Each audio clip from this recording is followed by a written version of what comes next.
Hello YouTube, and welcome to another edition of The Retro Gamer. In this episode, I guess you could call it that, we'll be looking at Myst for the PC. Myst is a point-and-click adventure game, came out in 1993, September 24th, 1993 to be exact. And it was designed and directed by two brothers, Rand and Robin Miller, who worked at Cyan, Spokane, Washington-based studio. It's now Cyan Worlds, and at the time, Myst was published and distributed by Broderbund. Work began on Myst in 1991, and it was actually originally released for the Mac OS computer in 1993, and the PC version is actually a port, which I did not know. So that's pretty interesting. Myst puts the player in the role of the stranger who uses this book called Myst to travel to the island of Myst, and there you discover all these several crazy ages and all these crazy puzzles that were left behind by an artisan and explorer named Atris. And the ultimate goal of the game is to solve all these puzzles that are left in these decaying worlds and to unravel the backstory of the game's characters. So it's a really very much self-absorbed story. It's a fictional world, nothing pertaining to the real world, but it does a good job of absorbing you into its fictional world, which is one of the things that the critics praised about the game. And Myst was the best-selling PC game until The Sims exceeded its sales in 2002. So for a good 9 years, Myst was the top-selling PC game. Myst also helped drive adoption of the CD-ROM format. At the time, 3.5 floppy was the leading format for pretty much everything, and it was considered to be the prime media, I guess. Kind of like how VHS was the prime media for a while, and then DVD slowly topped it. CD-ROM was the same way. People were kind of reluctant to use CDs, but Myst being put onto the CD-ROM format from the get-go made people realize, hey, this is actually pretty useful. Now, CD-ROM, as a side note, CD-ROM is a little bit different. Actually, it's quite different from CDR and CDRW.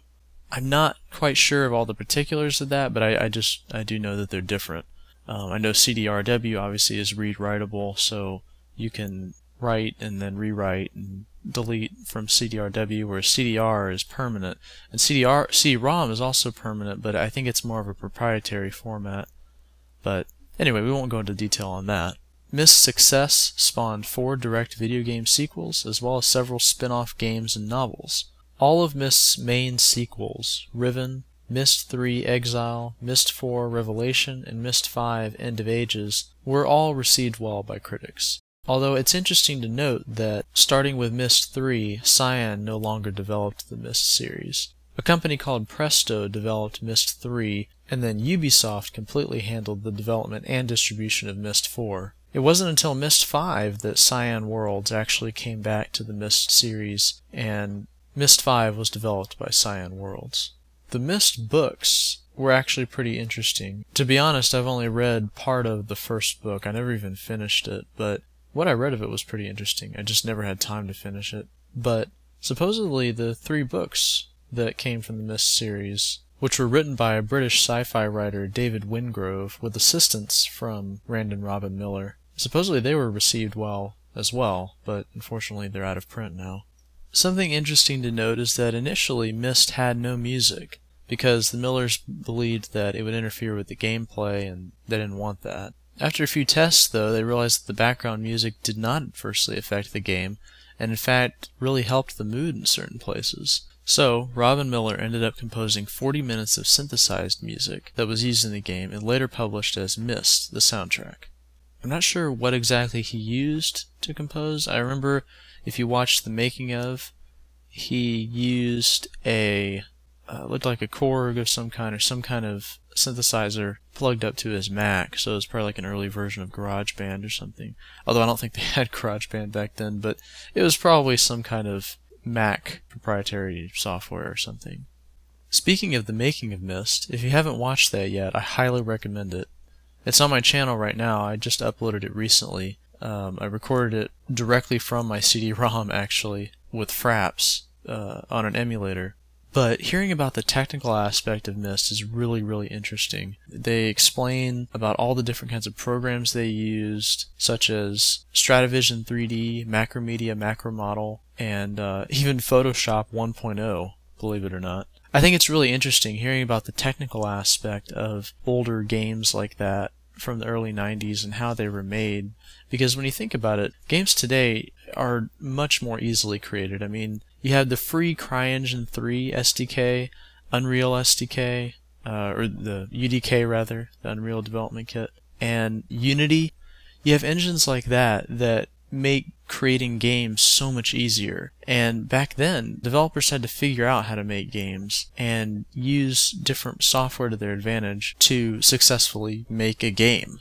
Also, the Wikipedia article for Myst has a lot of interesting information about the development of the game, and it links to various articles from 1UP and other places on different technical aspects as to the background of Myst.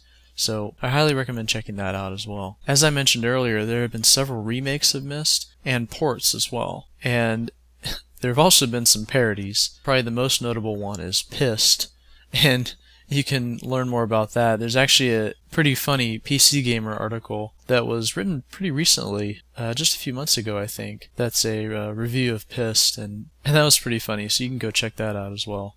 Overall, I would say that while the graphics of Myst have not really stood up to today's standards, I think for the time they certainly looked fantastic, and I think anyone can still play Myst today and appreciate how much work went into making the graphics look amazing for the time, for 1993.